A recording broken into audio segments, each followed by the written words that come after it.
So after 2 months of hurricane style weather, we were able to take out these two badass 964s. Both weapons in their own right, one being a absolute as light as possible 964 turbo with a built 3.3, one being a very responsive cruiser but still fast 3.8 NA car.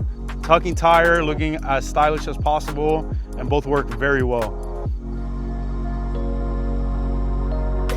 So this is a Euro model 91 C2. The engine's built by Good Luck Racing, better known as Gluck Racing. This is a fully balanced and blueprinted 3.8 liter, bigger pistons and cylinders, big cams, custom made individual throttle bodies, one-off 6-to-1 race header with heater boxes still. Still has AC, beats me. I don't know how they got that to work and tune it in. It runs on a Link G4 Extreme. Car makes about 300 and change on a very conservative tune with a lot of timing pulled out of it. It's running silvers, custom made suspension. That's how they're able to maintain this height and be able to do spirited speeds, about let's just say 120 to 150 miles an hour comfortably without any rubbing. And this is credit card fitment. You can't even get a credit card in there.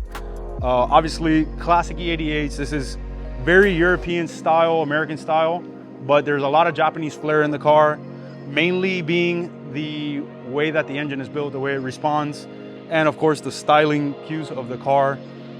I think this is like the perfect classic 911 hot rod. Obviously we'll have people that like one or the other more than any of them, but to me this is the perfect narrow body, no aero, fast, sounds good, very comfortable to drive.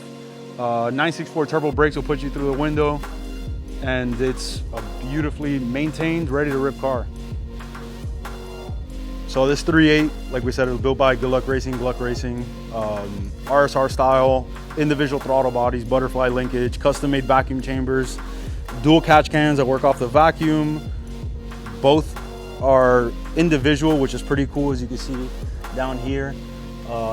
Even the AN lines for the AC are pretty rowdy. We've actually never seen this on any of our hot rods. All RS engine mounts and all the things that you need. It's not a super crazy race motor, but like we said, this is a much funner than a stock one, much faster, much more responsive, and the noise from the induction to the exhaust with that header setup are bar none, and you guys will hear it now in the video. Cruising, whatever, we'll rev it a couple of times so you can hear it. We are waiting to get more information from Gluck Racing. They are pretty secretive about all of their builds. It is a problem. You kind of just show up, you tell them what you want, and they build you a motor. You're not gonna go and teach them what they need to put into the motor. They just build a motor for what you need.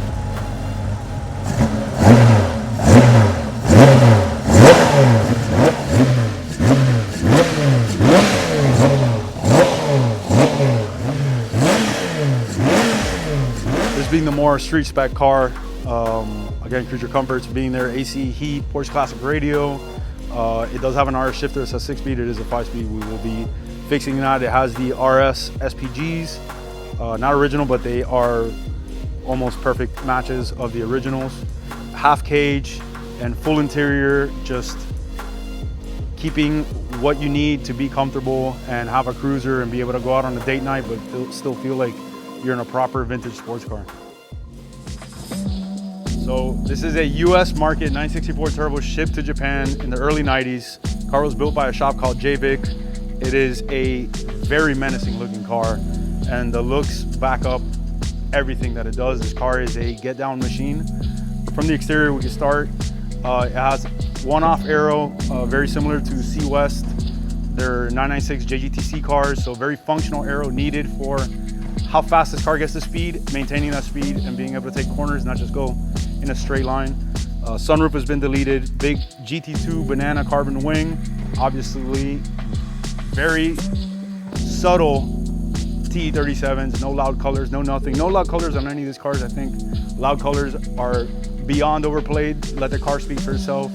This is a 500 to 550 horsepower. 3.3 originally, has 3.6 cylinder heads, twin plug converted, Motec M4, T04R, so a GT35R.